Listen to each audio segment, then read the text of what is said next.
Amén.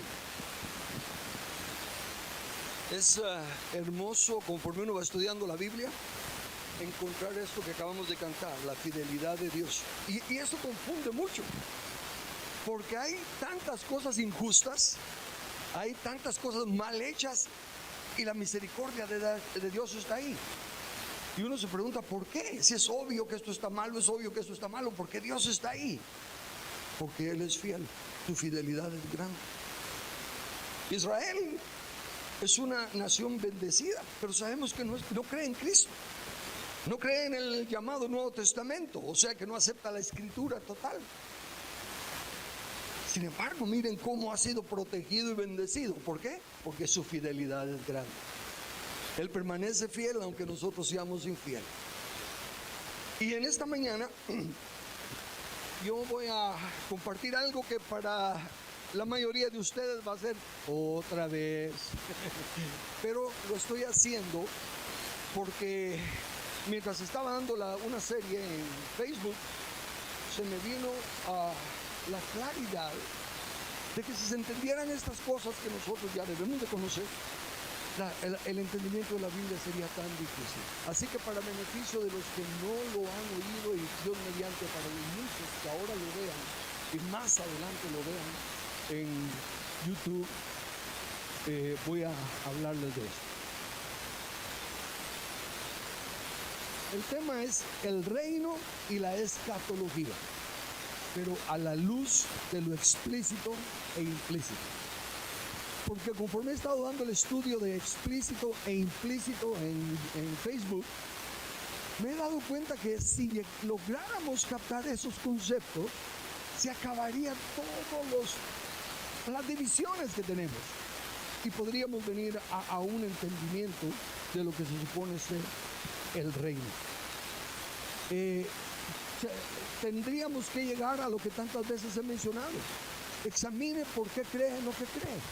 Pararse cada uno de nosotros es indispensable y pensar por qué creo lo que creo. Y de hecho yo les voy a exhortar a que lo hagan de esta manera. En un tiempo a solas, no platicando con nadie, sino que, bueno, después los esposos podemos platicar entre nosotros, pero individualmente, tómense un tiempo y pregúntense: cuando yo esté enfrente de Jesús, en ese día final, uno a uno con Él, ¿cómo voy a expresar los logros que creo que he tenido? ¿Cómo voy a expresar las dificultades y los problemas que he tenido? ¿Cómo se los voy a decir a Él?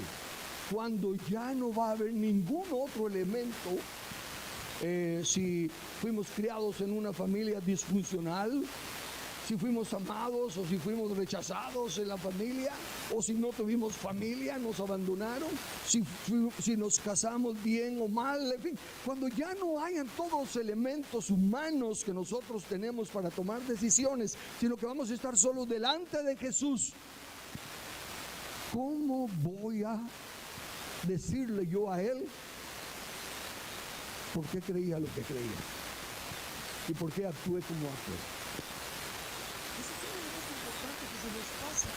Nos involucramos tanto en lo humano, en lo terrenal y temporal, que se nos olvida de eso. Y en esta serie de Facebook, pero ahora en esta plática, voy a hacer algo. Yo estaba pensando, aún mientras preparaba la plática, decía: quizá los hermanos van a decir otra vez, ya no aprendimos tales, ya lo entendimos. Dos cosas. Voy a creer que es Dios hablando, pero de lo contrario, al menos me vinieron a la mente dos cosas. Número uno, me vino una profecía que me fue dada muchos años atrás, y por eso es que confío que es de Dios que se me recordara hasta ahora, en la que me decían que Dios me había levantado por así decirlo, como Jeremías. En Jeremías, ahorita se me escapa la porción, pero Dios le dice a Jeremías que lo ha puesto para arrancar y derribar para destruir y dañar, y luego plantar y edificar. No es grato el crear fama de negativo o el crear fama de apagafuegos y que les roba los sueños a todos. Pero el Señor me recordaba eso. Y también me vino otro recuerdo. Y entonces sí fui a la internet para poder buscarlo, porque no me recordaba de dónde lo había oído. Y encontré que uno se lo atribuyen a Hernán Cortés y otro se lo atribuyen a Carlos Milo. Y es el famoso dicho de quemar las naves. Y la historia es de que cuando llegan a un lugar en sus barcos y el líder ve que su ejército se siente inseguro y temeroso, entonces viene y ordena quemar los barcos, quemar las naves. Y les dice, la única forma que vamos a poder regresar a nuestra tierra, a nuestras familias, es en las naves de nuestros enemigos, si les ganamos la guerra. Y eso los motiva a pelearla. Ya no hay una esperanza de regresarse al barco. O ganan o mueren batallando. Y eso es lo que pienso y deseo de todo corazón hacer con lo que estoy haciendo. Quemar las naves del cristianismo, las naves que tienen como esperanza de escape, las naves por las cuales no se involucran 100% en ganar la tierra que Dios nos dio. Porque piensan que hay una nave de rapto, piensan que hay una nave de señales y prodigios que los libra de gran tribulación. Y mientras haya esas opciones de escape, no se les ocurre que aquí o ganamos la guerra o morimos luchando por ella. De ahí que voy a repetir cosas que son sumamente importantes antes de entrarle al tema en sí. En primer lugar, la Biblia interpreta la Biblia. Toda doctrina verdadera está en armonía con el mensaje general o global de la Biblia. Eso lo debemos saber para cuando nos pregunten, por ejemplo, el milenio. ¿Qué cree usted del milenio? Yo creo que el milenio está en un libro simbólico y está mencionado solo allí. No se menciona en ninguna otra parte. Por lo tanto, tiene un mensaje simbólico. No hay 1000 años literales. Entonces ya eso se echa abajo algunas doctrinas que dicen que nos vamos en un rapto y después regresamos a reinar 1000 años. No. ¿Qué creo del milenio? La Biblia interpreta la Biblia. Y la Biblia cuando usa el milenio o 1000 años, lo usa o literal, y es claro que está hablando de 1000 soldados. Pero cuando no es claro, explícito que está usando el número 1000, entonces es simbólico de una cantidad innumerable. Mejor es estar en tu casa que 1000 fuera de ellos. Si fuera 1000 literal, quiere decir que después de 1000 años, 1001, ya eso ya es mejor estar fuera de la casa. ¿Ven? Eso es a lo que me refiero. Cuando me preguntan de esto y de lo otro, ¿dónde está en la Biblia? Tiene que estar en toda la Biblia. Y cuando yo enseño lo que creo, basado en todo lo que dice la Biblia y con un versículo que no dice eso, me quieren desmentir lo que yo estoy diciendo. Me refiero ahorita específicamente a la parábola de la levadura, por ejemplo. A lo largo de la Biblia, la levadura es presentada como mala. La hipocresía de los fariseos, las doctrinas falsas, en fin, todo es malo. Llegamos a la parábola de la levadura y ahí quieren que sea bueno. Porque está hablando el reino de los cielos es como la levadura. Y entonces quieren que sea bueno. No puedo creer que es bueno si en todo el resto de la Biblia es malo. Y por eso digo, las interpretaciones, las reglas de interpretación bíblica son excelentes herramientas para las doctrinas básicas.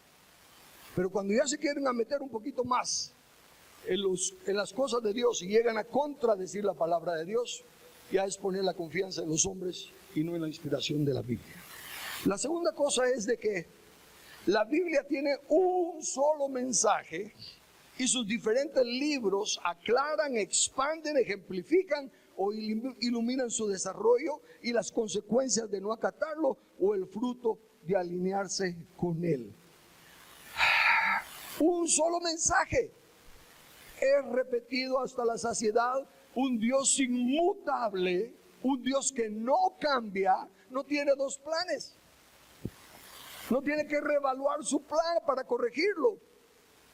Entonces, cuando Él nos creó, desde un principio nos dijo: hagamos al hombre a nuestra imagen y semejanza, y señoree. La imagen y semejanza de Dios es la de señorear. No puede ser la imagen del Creador la de una persona impotente, la de una persona sujeta a fuerzas mayores. La imagen tiene que semejar la grandeza de lo que está representando. Por lo tanto, Él dice: y señoree. Y luego describe en toda la creación, peces del mar, las aves de los cielos, en fin. Pero noten que no dice señorear sobre el hombre. Es lo único que Dios... ¿Por qué? Porque es imposible que alguien señoree sobre Dios. Y si somos la semejanza e imagen de Dios, es imposible que alguien señoree sobre nosotros. Cada quien dará a Dios cuenta de sí. Ese es el único plan de Dios. Y la rebeldía de Adán no alteró para nada el diseño de Dios. El plan de Dios, el consejo de Dios, no es afectado por el pecado del hombre, ni las mentiras del diablo. Continúa siendo el mismo. Por eso, después del diluvio, más de 1000 años, Dios repite la misma comisión a Noé con una sola diferencia. Génesis 9:1. Bendijo Dios a Noé y a sus hijos y les dijo: fructificad y multiplicaos y llenad la tierra. Ya no les dijo: sojuzgadla, por la sencilla razón de que al estar separados de Dios ya no hay justo ni siquiera uno. De ahí que en el propósito de Dios, desde ese momento, en Génesis 3:15, que el hombre ha caído, Dios dice que ya tiene la solución, porque Él ya tiene el plan preparado y no va a cambiar. Entonces lo que va a hacer restaurar lo que se perdió. Va a venir el postrer Adán y va a retomar lo que el primer Adán falló. Y cuando venga el postrer Adán, que es Jesús, se debe de continuar con el mismo plan. No hay un plan nuevo. No cambia el evangelio del Señor por lo que ha pasado. Y Jesús recupera toda la autoridad y nos dice que vayamos adelante. La palabra que me vino fue en ese momento, cuando yo estaba, mi alma, mi carne me estaba batallando, porque nuestro peor enemigo es nuestra carne. Y en ese momento que estaba diciendo esas cosas me vino: van a decir eso, ya lo ha dicho un montón de veces. Y fue ahí donde me vino la palabra de Jeremías 1:10, Jeremías 1:10. Mira que te he puesto en este día sobre naciones y sobre reinos para arrancar y para destruir, para arruinar y para derribar, para edificar y para plantar. Si solo seguimos regando sobre la misma tierra, sobre las mismas raíces malas, se corrompe el resto. De ahí que hoy voy a quemar las naves, como dije. Y la nave que quiero quemar es la de la escatología. ¿En qué sentido? Cada vez que pasa una calamidad, un terremoto, una catástrofe de cualquier índole, los tiempos finales, las señales se están cumpliendo. Ahora sí. Seguro que el anticristo ya está entre nosotros, por ahí todavía no se ha reconocido. Lo he oído tantas veces en los más de 50 años que llevo en el Evangelio. Y nunca se cumple. ¿Por qué? Porque no existe. No existen señales del tiempo del fin. Y eso es lo que ahora, tomando lo explícito e implícito, lo voy a dejar al juicio de ustedes. Yo solo voy a leer los textos. Y ustedes deciden qué dice explícitamente. No que hay que interpretar. Si vamos a irnos a interpretaciones, cada cabeza es un mundo. Cada uno de nosotros puede darle la interpretación que quiera. Pero si respetamos, como me dijera don Samuel Beberian, el español, la gramática de las escrituras, Díganme ustedes qué dice cada versículo. Voy a comenzar con Hechos, capítulo 2, versículo 15. El contexto es cuando los apóstoles han sido bautizados con el Espíritu Santo y están hablando en lenguas, y entonces los acusan de estar borrachos. Y dice así, Hechos 2, 15 y 17. Porque estos no están ebrios como vosotros suponéis, puesto que es la hora tercera del día. Mas esto que está pasando, esto que están oyéndolos hablar en lenguas, esto que ustedes consideran borrachera, mas esto es lo dicho por el profeta Joel. ¿Qué dijo Joel? En los postreros días, dice Dios, derramaré de mi espíritu sobre toda carne, y vuestros hijos y vuestras hijas profetizarán. Vuestros jóvenes verán visiones y vuestros ancianos soñarán sueños. Les digo lo que yo miro, díganme si estoy equivocado. En primer lugar, miro que Pedro está hablando en su presente. Es el tiempo presente para Pedro. Lo que está pasando, esto que está pasando. Y Pedro, apóstol del Cordero, inspirado por el Espíritu Santo, dice que está que está aconteciendo lo que Joel profetizó cientos de años atrás. Para Joel, la profecía era futura, en los postreros tiempos. Para Pedro, lo que estaba pasando era el cumplimiento en el presente. En el presente de Pedro, que a propósito es nuestro pasado. Y hay los que se atreven a desmentir a Pedro. Dicen, no, ese era un cumplimiento parcial, porque falta lo que sigue. Lea usted Joel y va a ver que dice, y habrá fuego, y habrá esto, y un montón de cosas que no se cumplieron. Ok, si voy a seguir su razonamiento, quiere decir que entonces falta que vuelva a haber otro bautismo del Espíritu Santo para que se pueda dar lo que no se ha dado. Totalmente antibíblico y lógico. En un solo versículo, en una sola profecía, se pueden mencionar eventos que van a llevar años, las 70 semanas de Daniel. En una sola profecía se están mencionando 70 años de diferencia. En Apocalipsis 12, donde dice que la mujer apareció dando a luz un hijo que fue arrebatado al cielo, se está dando una profecía que en esos pequeños versículos se está cumpliendo 30 y pico de años, en ese solo pedazo. Así que no se puede decir, no se ha cumplido la profecía. Yo le prefiero creer, como digo al apóstol, de que él dijo, esto es el cumplimiento. Así que se acabaron esos tiempos finales. Ahora veamos la parte en la que Pablo señala lo que le pasó al pueblo de Israel y lo que vivió Israel en su pasado desde la salida de la esclavitud en Egipto hasta llegada a la tierra prometida. Y Pablo le dice a sus oyentes, a sus lectores, en 1 Corintios capítulo 10, versículo 11. Estas cosas, todas las que ya les mencioné, desde la salida de Egipto hasta la entrada a la tierra prometida, estas cosas les acontecieron como ejemplo y están escritas para amonestarnos a nosotros, a quienes han alcanzado los fines de los siglos. La salida del pueblo fue cientos, miles de años atrás. Y Pablo dice, eso es ejemplo para los que estamos en los fines de los siglos. Pablo presenta su presente como el cumplimiento de los fines de los siglos. Y otra vez para nosotros ese tiempo pasado. Claro, la exhortación de tomar el ejemplo de lo que le pasó a Israel sigue eternamente, porque es un principio, son principios. Y dice, ustedes aprendan de los errores de Israel. Eso se lo dijo para los tiempos de Pablo y lo dice para nuestros tiempos y lo dice para el futuro de quienes vengan. Pero el tiempo, en el presente de Pablo, se cumplieron los tiempos. Ya van 2 testigos. La Biblia dice en boca de 2 o 3 testigos, conste toda verdad.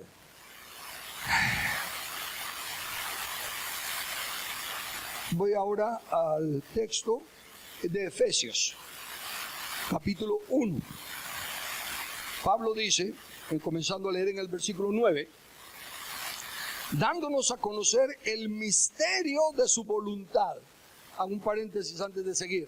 ¿Se recuerdan que Pablo mismo dice que el misterio de Dios fue escondido y que nadie antes de Cristo lo entendió?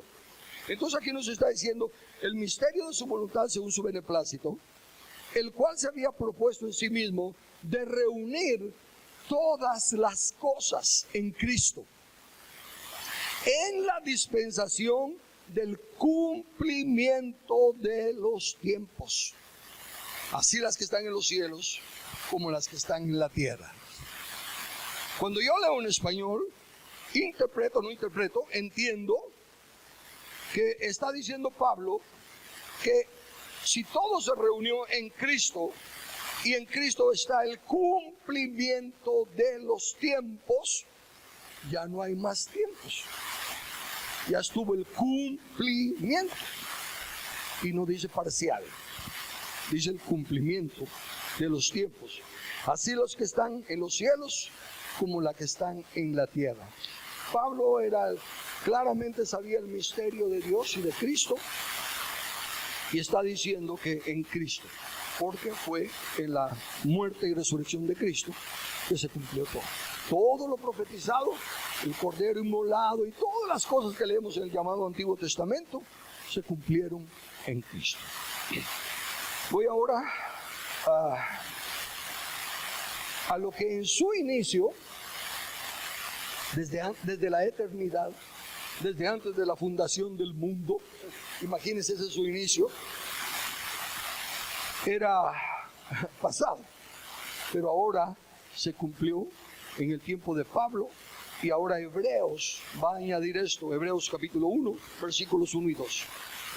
Dios, habiendo hablado muchas veces y de muchas maneras en otro tiempo a los padres por los profetas, o sea que está hablando de todo el llamado Antiguo Testamento, en estos postreros días nos ha hablado por el Hijo, a quien constituyó heredero de todo y por quien asimismo hizo el universo.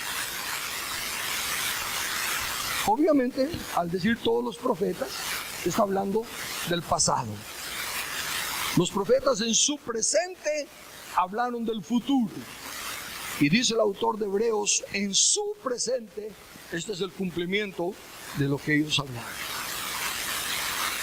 Entonces nosotros, en nuestro presente, tenemos que entender que este cumplimiento fue en nuestro pasado. Ya no hay tiempos postreros. Un texto más de Hebreos. El autor está hablando de la diferencia entre los sacrificios por el pecado que se ofrecían antes y el sacrificio de fe de Jesús, que fue único.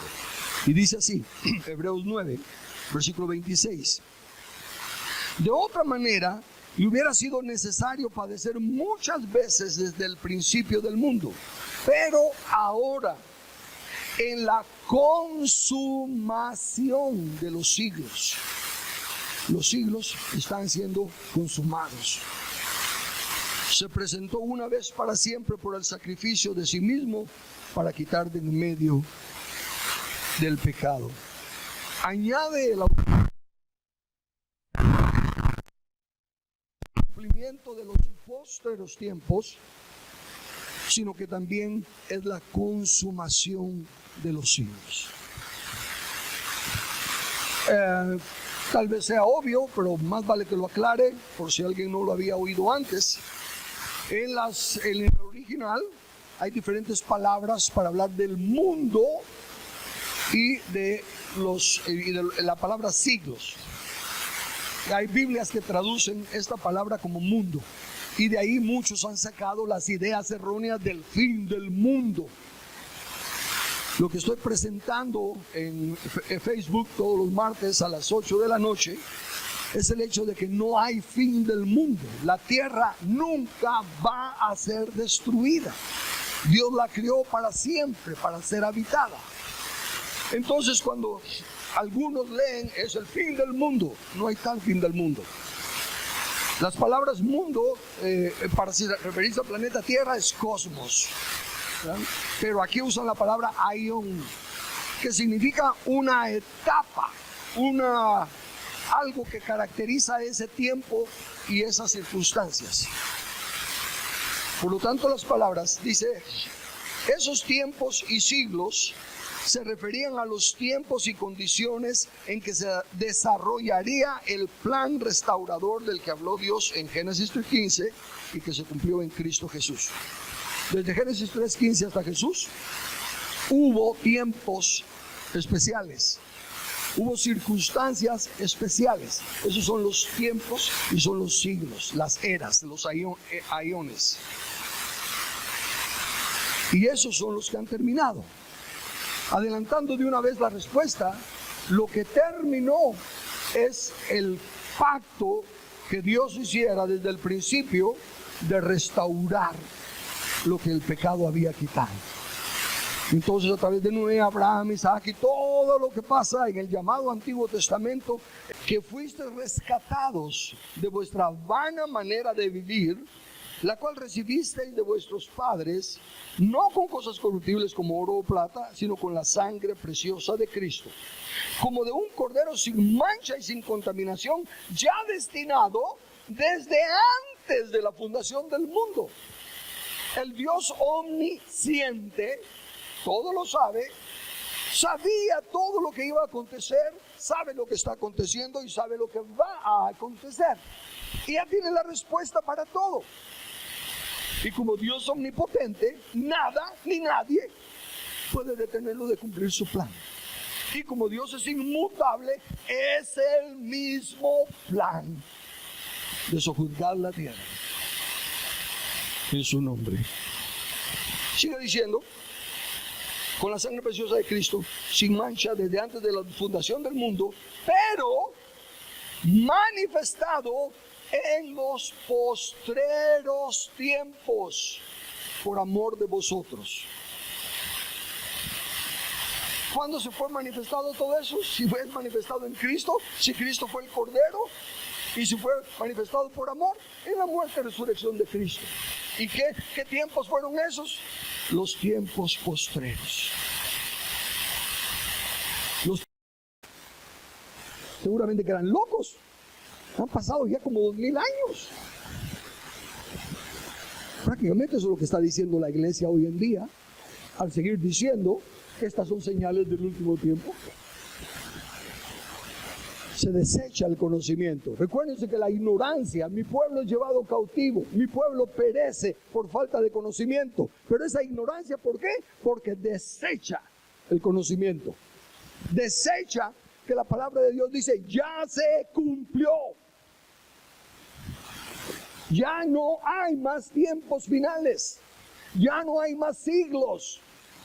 No, déjeme corregirme. Si hay más siglos, pero no finales. Pero no finales. Déjenme ponérselo de esta manera. Pero antes de ponerlo de esa manera, déjenme hacer el resumen. De lo que acabo de leerles, este es el resumen. Todos los profetas señalaron a unos últimos tiempos, unos siglos finales que estaban en su futuro. Se nos fue la imagen, ok. Bien, entonces présteme mayor atención. Yo iba rápido porque pensaba que era. Todos los profetas anunciaron tiempos postreros. Todos los profetas anunciaron siglos que estaban en su futuro. Los apóstoles, cientos de años después, los apóstoles del Cordero, pongo para que quede claro que son los 12 originales, no apóstoles hoy en día. Los apóstoles del Cordero identificaron su tiempo presente, el de los apóstoles, como el cumplimiento de esos últimos tiempos y de esos últimos siglos. Consecuentemente, dejando todo eso en nuestro pasado. Ya no hay últimos tiempos, ya no hay últimos siglos, ya no hay días finales. Todo eso está en el pasado. Pero entonces, Acaba de decir que sí hay siglos.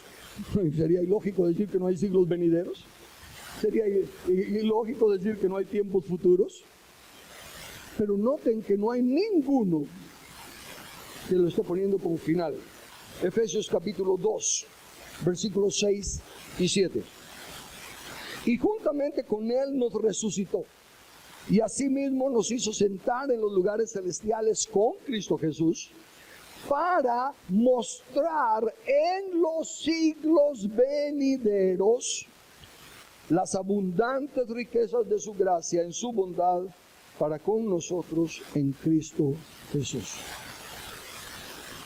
Los siglos venideros han sido desde los tiempos de los apóstoles, donde Dios ha estado mostrando su gran gracia y su bondad, y cientos y miles y millones han reconocido esa gracia, han nacido de nuevo, han muerto con la bendita esperanza de un tiempo resucitar para reinar con Cristo, para reinar con Jesús aquí en la tierra.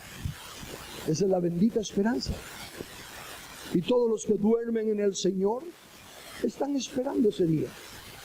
No de que se acabó, no ese tiempo final, sino que ese tiempo donde va a continuar la eternidad como originalmente la había plantado Dios con Adán y Eva.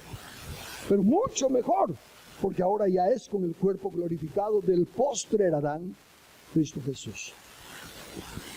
Así que nuestro futuro no tiene días malos, no tiene días finales, perdón. No tiene siglos finales. No hay señales de tiempos finales, porque para nosotros ya no hay tiempos finales. Y la razón por la cual no hemos entrado a disfrutar la grandeza de este reino en su mayoría es por la ignorancia voluntaria de los que no quieren recibir la enseñanza de la verdad tal y como está en las Escrituras, sino que quieren que sus interpretaciones y sus doctrinas sean las que predominen, desechando el conocimiento tal como está escrito en Oseas. Y el enemigo, astuto como es, porque es lo único que tiene, está usando la ignorancia de la iglesia para combatirla con sus propias doctrinas inventadas. Cada vez que pasa algo nuevo es la marca de la bestia. Y la bestia, el diablo, se sigue riendo de lo inteligente que son los cristianos. Salieron las barras, la marca de la bestia. Salió no sé qué cosa, la marca de la bestia. ¿Y por qué estamos sufriendo lo que en la actualidad estamos sufriendo? Porque su astucia el enemigo dijo, hey, miren, eso es la marca de la bestia. Ya se dieron cuenta, para que el montón de los que todavía creen en los tiempos finales dijeran, es la marca de la bestia. Entonces no reciban la marca de la bestia. Pero luego vienen y dicen, el mismo enemigo se encarga de aclarar, no hombre, eso no es la marca de la bestia. Y convence otra vez a los incrédulos de que no es la marca de la bestia. Entonces ya pueden recibir tranquilamente y con gratitud lo que el gobierno está haciendo por ellos. Y ahí es donde está el veneno. Pero ahora hasta predicadores se ponen de voceros de la bestia, diciendo que se crea la bondad de nuestros gobernantes. El mismo pueblo se destruye por rechazar, no por ignorar, por rechazar la palabra de Dios, el explícito de la palabra de Dios. Si hablamos de nuestro futuro, o el futuro de los apóstoles, y consecuentemente nuestro presente y nuestro futuro va en ello, porque el futuro de los apóstoles es eterno. Ninguno de ellos tuvo tiempo final. Los profetas del llamado Antiguo Testamento, cuando tenían que tocar un tema del futuro nuestro, no del de ellos, no lo entendían.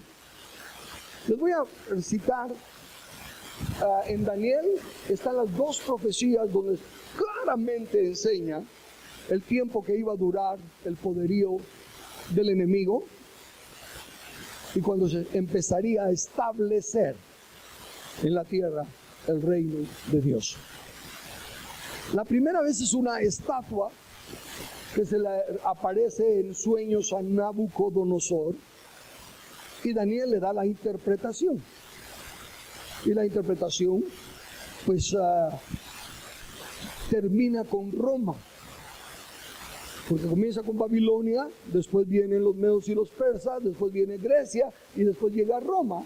Y la profecía dice, el sueño dice que en los tiempos de Roma es cuando viene Cristo, como la piedra cortada no con mano de hombre, y empieza a crecer su reino hasta llenarlo todo. Y Daniel no tuvo problema al leer la primera parte. ¿Por qué? Porque se la está interpretando a un gentil, alguien que no sabe de pactos, que no sabe de Israel, no sabe de lo que Dios ha estado aguantando a Israel, ha sufrido con paciencia los vasos de ira. Entonces Daniel la interpreta y no tiene ningún problema. Se los leo en capítulo 2, versículos 6 y 7. Perdón, ese no es, ese es el que ya leí. Es capítulo 7, versículo.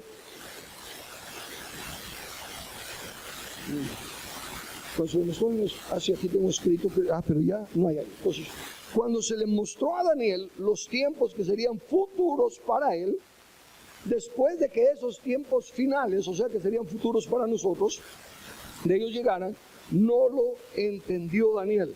El capítulo 7 de Daniel, versículo 28 dice: en cuanto a mí, Daniel, mis pensamientos me turbaron y mi rostro se demudó, pero lo guardé el asunto en mi corazón. Esta es cuando Dios le dio una visión a Daniel. ¿Pero qué visión le dio Dios a Daniel? Le dio la visión exactamente igual de lo que le dijo a Nabucodonosor. Son los mismos 4 reinos, son los mismos lugares geográficos, son los mismos tiempos de la historia, no cambió nada. Pero en la primera, en el sueño de Nabucodonosor, dice así, Daniel 2, 44 y 45. Y en los días de estos reyes, Roma, porque ya estoy yendo solo a la interpretación, y en los días de estos reyes, el Dios del cielo levantará un reino que no será jamás destruido, ni será el reino dejado a otro pueblo. Desmenuzará y consumirá a todos estos reinos, pero él permanecerá para siempre. De la manera que viste que del monte fue cortada una piedra no con mano, la cual desmenuzó el hierro, el bronce, el barro, la plata y el oro, el gran Dios ha mostrado al rey lo que ha de acontecer en lo porvenir, y el sueño es verdadero y fiel su interpretación. Y Daniel no tuvo ningún problema cuando dijo eso. Le aclaró al rey Nabucodonosor: lo que Dios te mostró es cómo estás ahorita reinando, que después vienen los medos y los persas, y después vienen los griegos, y después viene Roma, y en el tiempo de Roma empieza a levantarse el reino de Dios aquí en la tierra. Y no se asustó, no se confundió. Pero cuando Dios le muestra los mismos datos históricos que ahorita acaba de decir, se dieron cuenta del versículo que leí, dice: se vino para abajo mi semblante, quedé turbado, no entendí. Pero si le estaba diciendo lo mismo. No, aquello no tenía nada que ver con Israel. La plática a Nabucodonosor no tenía nada que ver con Israel. Pero a Daniel le está hablando del futuro de Israel. La interpretación en Nabucodonosor, por dentro Daniel estaba gozándose: sí, vamos a reinar, sí, el Señor nos va a librar. Pero cuando ya Dios le aclara el lugar de Israel, las cosas cambian. Le dice en el capítulo 7, versículos 17 y 18 a Daniel la interpretación del mismo sueño, solo que ahora como visión. Estas 4 grandes bestias, que son 4 reyes que se levantarán en la tierra: Babilonia, Medo-Persa, Grecia, Roma. ¿Después de quién? Después de Roma.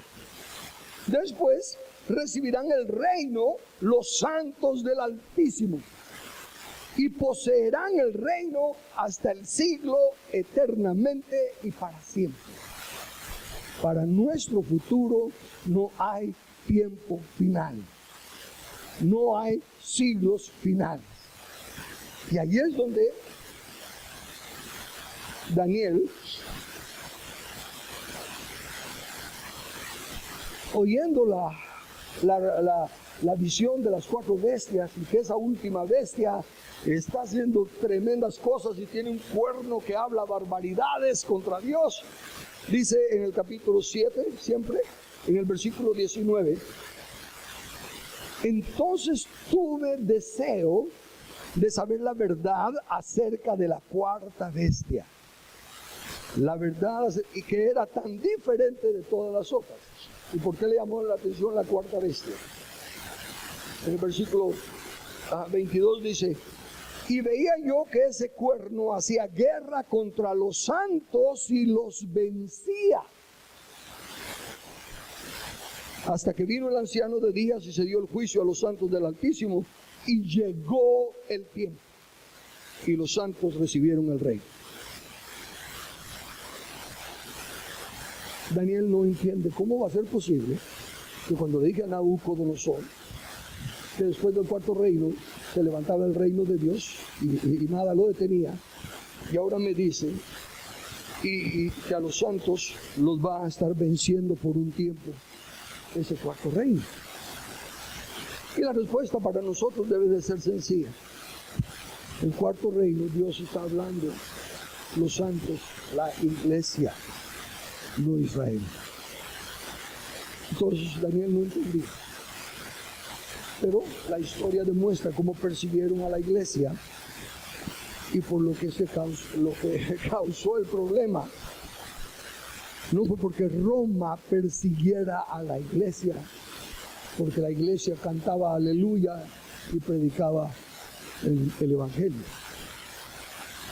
Roma persiguió a la iglesia porque Israel incitó a Roma a que acabara con esos falsos de la secta cristiana. Eso es lo que también le trajo problemas a Daniel. Seguir creyendo que las profecías eran para Israel cuando todo el tiempo han sido para la iglesia de Cristo. La novia del Cordero, la desposada, la que reinará por los siglos de los siglos. Ese es el mensaje de la Biblia. No hay barcos del rapto, no hay barcos que nos puedan sacar de una tribulación.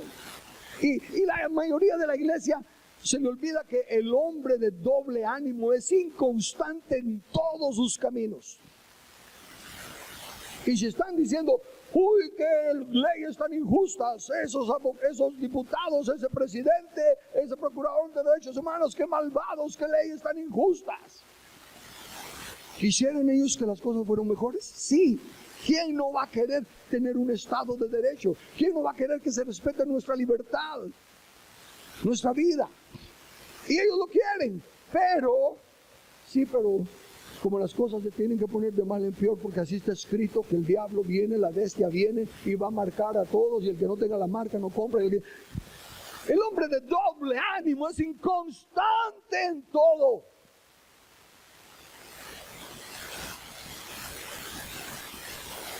Y la iglesia es la que le está dando municiones al enemigo. La iglesia es la que le está dando las piedras para que la apedreen. Con todas esas cosas de la marca de la bestia. Entonces el enemigo solo tiene que diseñar algo de la marca de la bestia. O cuando viene un ataque, una catástrofe, lo que sea, solo tiene que decir, son los señales del tiempo final. Y miren, eso de las señales del tiempo final no lo apunté aquí porque me parece tan obvio, pero mejor sí lo digo. Leyendo en español, oiré de guerras, rumores de guerras, terremotos, pero aún no es el fin. Está en español. Entonces, si son señales de que aún no es el fin. Todo lo opuesto de lo que se predica. Ahora les hago una pregunta. Si el que haya guerras, el que haya terremotos, el que haya todas las cosas que están allí, son señales de que aún no es el fin, ¿cuál debería ser la señal de que ya viene el fin? No es que haya señal, pero ¿qué debería de anunciar? Que ya nos estamos acercando al fin. Dime, estar en los mandamientos de Dios, dice, mantener la ley. ¿Qué? Ok, hasta que pongamos a los enemigos bajo sus pies. Pero, solo mire, recuérdense lo que les he dicho, no piensen religiosamente, piensen en Chapín. Piensen en lo lógico. Si que haya guerra es señal de que no es el fin, ¿cuál es señal de que ya viene el fin? Así de sencillo. ¿Y cuándo ya no va a haber guerra? O al menos va a ir disminuyendo. ¿Y cuándo ya no van a haber tantas catástrofes de terremotos y todo eso? Al menos van a ir decayendo. ¿Cuándo? Pero ¿cuándo van a haber menos? ¿Será cuando, dice en Génesis, lo puso en el huerto para que lo trabajara y protegiera? Y si nosotros somos los mayordomos del Señor, y si tenemos leyes justas, ¿van a haber esas guerras? ¿Va a haber ese abuso de la naturaleza? ¿Se dan cuenta? La respuesta está en nosotros. Cuando Dios dice que hace algo sobrenatural, eso es, ¿por qué sobrenatural? Porque Él no quiere hacer nada sobrenatural, porque nos delegó la autoridad a nosotros. Por eso fíjense cómo se malinterpretan las escrituras. No es con espada ni con ejército, dice el Señor, con mi espíritu. Entonces, ¿qué hace la iglesia? Nosotros no nos metemos, la batalla es del Señor. Otro texto bíblico. La batalla es del Señor. Echa punta, Señor. Pero no siguen leyendo. Lo que Dios dice es, no importa si solo tienen una espada como Jonatán, el hijo de Saúl. Porque no es con espada, es por el Espíritu de Dios. Pero ¿qué hizo Jonatán? Fue y peleó con esa una espada que tenía. Y Dios le dio victoria. Gedeón y sus 300, ¿qué hicieron? Nada. Se pusieron alrededor de los enemigos, levantaron la antorcha, tocaron la trompeta y gritaron por la espada de Jehová de Gedeón. Y se quedaron quietos y todos empezaron a matar. ¿Pero qué sigue? Que entonces todos, hasta los cobardes que tenían miedo, al oír eso vinieron y entre todos persiguieron al enemigo y batallaron con el enemigo, y por eso fue que lo vencieron. Dios le dice, ahí está Jericó, ya te lo entregué. Hombre, está Jericó, mira los muros y mira los gigantes. Sí, yo ya te lo entregué, ahora ve tú y tómalo. Tuvieron que ir y batallar. La iglesia no quiere ir y batallar, la iglesia solo quiere que es tu batalla, la guerra es del Señor. Y por eso estamos como estamos. Por una iglesia irresponsable que no quiere entender.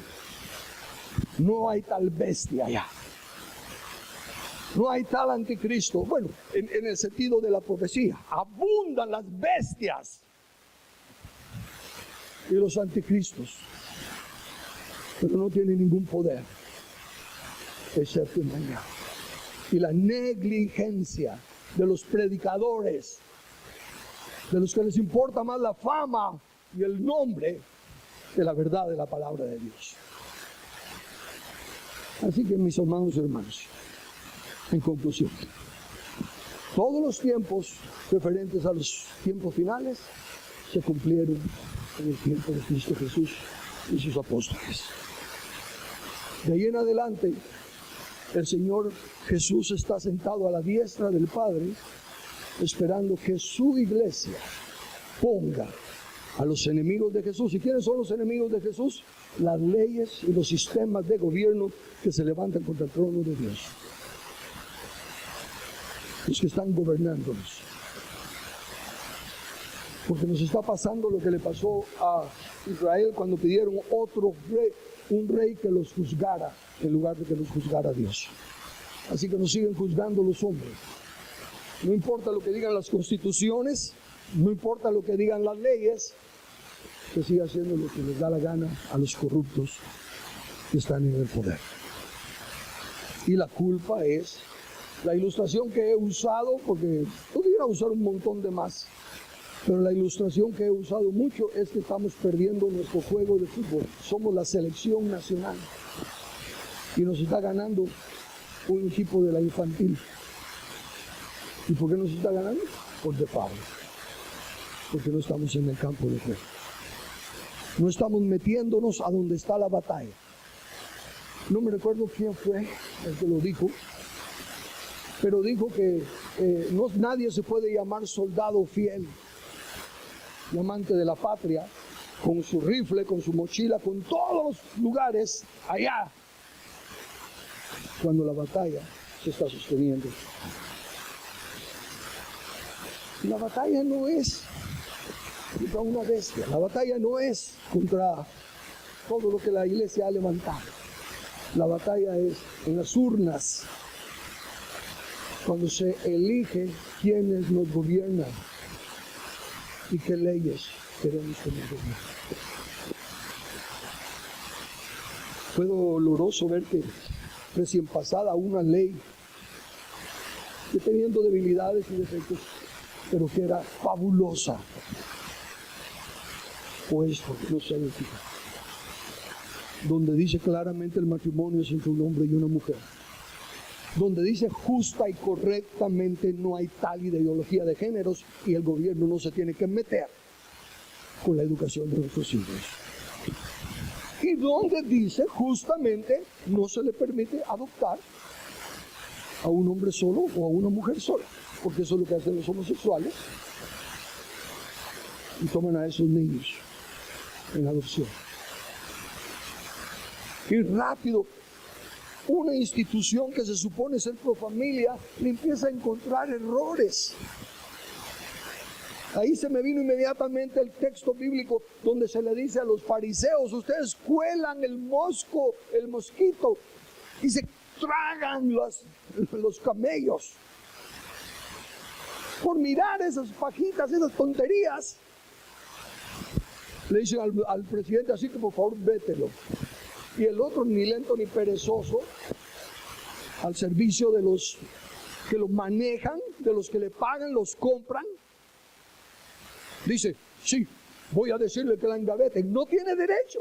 Esa es una intromisión del Ejecutivo en el Judicial. Es antibíblico, es anticonstitucional, es pecado, es crimen. Lo que puede hacer es vetarlo. Y si es tan cobarde y la veta, todavía le queda al Congreso la decisión de si acepta o no el veto. Y ahí es donde nosotros, el pueblo, debemos de levantarnos y decirle al Congreso: no acepte el veto. Ese hombre no nos está representando a ustedes hasta ahorita. Esa ley sí nos representa. Pero la iglesia no se mete, porque hay separación de iglesia y Estado. Otra vez la ignorancia. Cuando originalmente se puso la separación de iglesia y Estado, significó: el Estado no se mete con la iglesia. Pero el pueblo perece por desechar el conocimiento, porque así. Déjenme entonces terminar diciendo, leyendo explícitamente en español: no hay tiempos finales. Se acabaron los tiempos finales.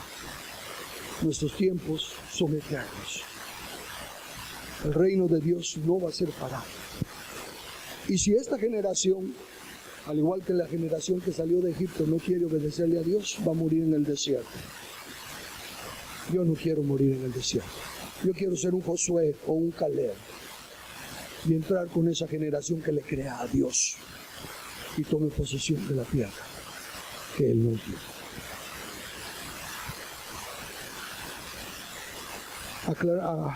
Aunando un poquito más a lo que les dije, de que tomen un tiempo a solas.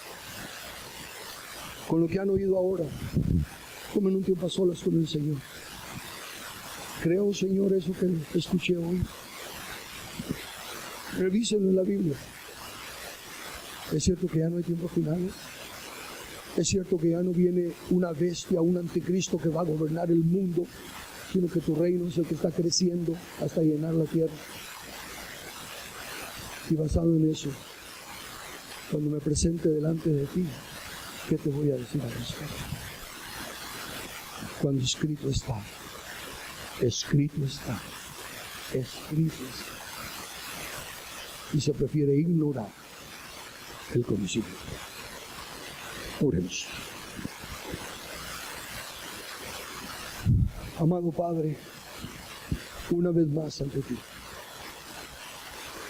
Primero, pidiéndote perdón por mi falta de claridad, por no saber expresar aún más claro tu verdad. Pero clamando a tu Espíritu Santo, que es el que nos ayuda a cada uno de nosotros a entender lo que leemos, lo que oímos. Clamando que tú alumbres los ojos del entendimiento y los oídos del corazón para los que ven y oigan este mensaje. Gracias por tu paciencia, Señor. Ciertamente nosotros somos los impacientes. Tú has soportado tanto, por tantos siglos. Ya vemos los que como yo no soportamos ya. Quisiéramos que se cumpliera ya todo. Pero tú sabes lo que estás haciendo. Tú sabes a cuántos quieres llegar. Y yo clamo que finalmente nos encontremos los que pensamos de la misma manera y empecemos a darte a ti la honra y la gloria en tu reino, en tu mundo, en tu creación, que solo tú mereces. En el nombre de Jesús. Amén.